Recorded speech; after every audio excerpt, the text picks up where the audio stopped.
Bismillahirrahmanirrahim. Assalamualaikum warahmatullahi wabarakatuh. Terima kasih Datuk Yang Pertua dan juga terima kasih yang berhormat sahabat saya daripada Ipoh Timur yang telah mengemukakan soalan pada pagi ini.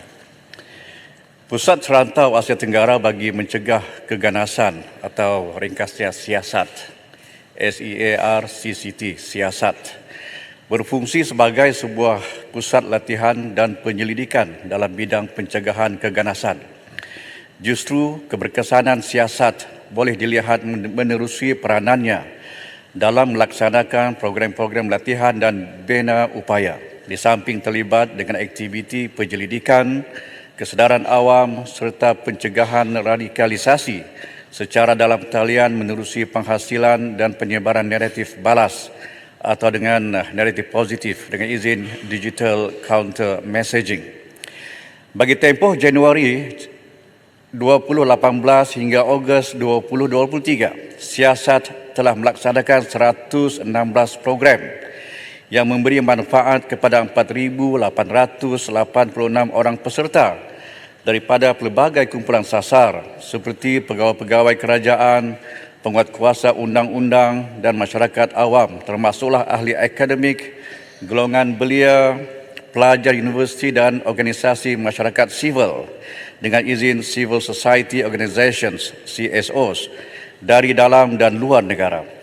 Daripada jumlah tersebut, 4,425 orang adalah peserta tempatan dan selebihnya adalah peserta antarabangsa. Program-program ini berjaya meningkatkan pengetahuan dan keupayaan para peserta dalam bidang pencegahan keganasan dan telah dilaksanakan dengan kerjasama pelbagai organisasi termasuklah agensi peneraju dalam bidang menentang keganasan, pihak swasta, institusi pendidikan, pertubuhan pemikir dengan izin think tanks dan CSOs dari dalam dan luar negara.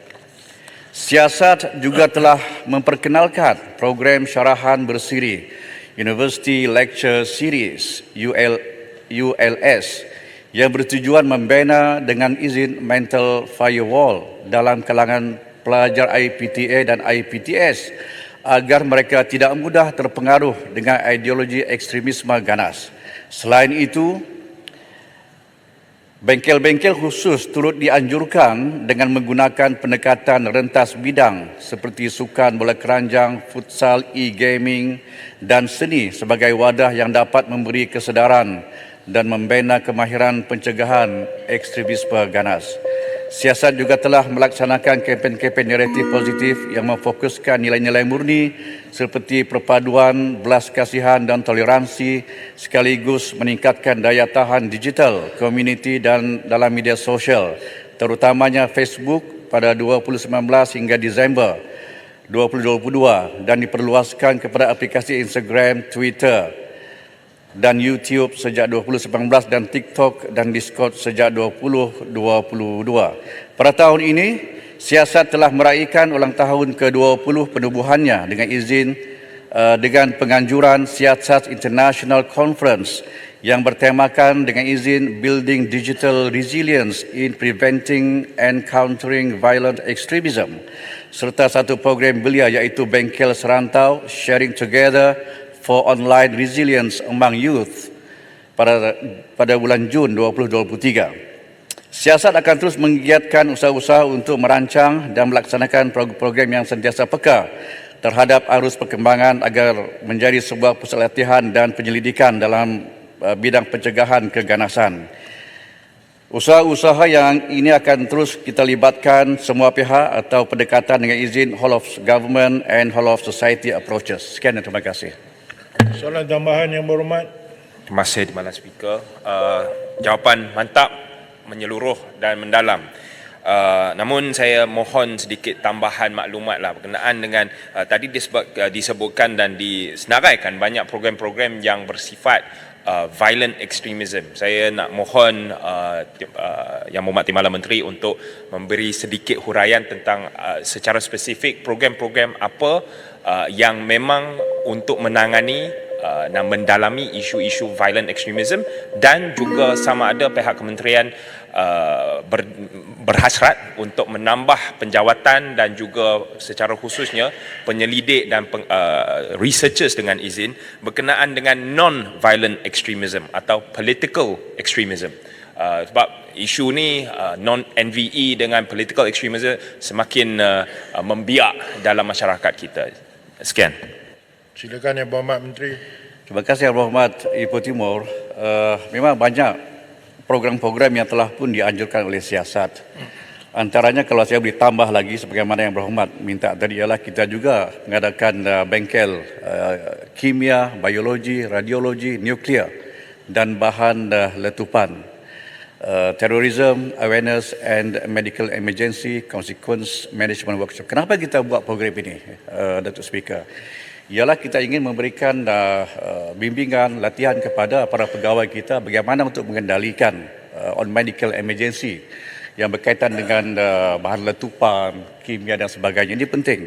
Dan kita juga telah mengadakan program-program lain seperti forum kenegaraan di mana kita sentiasa buat program ini setiap tahun pada bulan kemerdekaan dan kita libatkan secara holistik para pelajar IPTA dan juga masyarakat sivil. Selain daripada itu, kita juga mengadakan Sports for Enhancing Resilience and Amplifying Social Inclusion dan program Sport in Enhancing and in Promoting Authentic Diversity for Unity. Ini juga program kita buat sentiasa kita melihat dan keperluan dan penglibatan semua pihak. Termasuk juga Kementerian Belia dan Sukan. Program Pembangunan Pertubuhan Bangsa-Bangsa Bersatu UNDP dan perwakilan diplomatik asing. Kita juga buat program secara bersama untuk yang ini. Dan atas saranan Yang Berhormat tadi untuk kita menambah lagi beberapa research atau para pegawai di siasat ini, saya bersetuju. Memang ada keperluan untuk kita menambah penyelidik dan para pegawai untuk melancarkan lagi fungsi-fungsi, pelaksanaan fungsi-fungsi siasat di dalam Kementerian Luar Negeri. Jadi Yang Berhormat Datuk Speaker, sebahagian daripada program kita juga Yang Berhormat Ipoh Timur, kita juga menerbitkan beberapa jurnal, monograf, rencana dan kobek mesra sebagai didikan kepada masyarakat kita. Sekian dan terima kasih. Yang Berhormat, silakan Yang Berhormat. Terima kasih Tuan Yang Ketua. Saya nak bertanya kepada Timbalan Menteri berkenaan dengan adakah pihak kerajaan ada hasrat untuk melihat beberapa undang yang berkaitan dengan keganasan ini, antaranya ialah Undang-Undang Akta Pencegahan Keganasan POTA 2015 dan juga Undang-Undang Langkah Khas Menentang Keganasan Akta Negara Asing Semata 2015. Jadi adakah pihak kerajaan berhasrat untuk menambah baik undang-undang keganasan yang ada dalam negara? Terima kasih. Yang Berhormat Menteri. Terima kasih Yang Berhormat.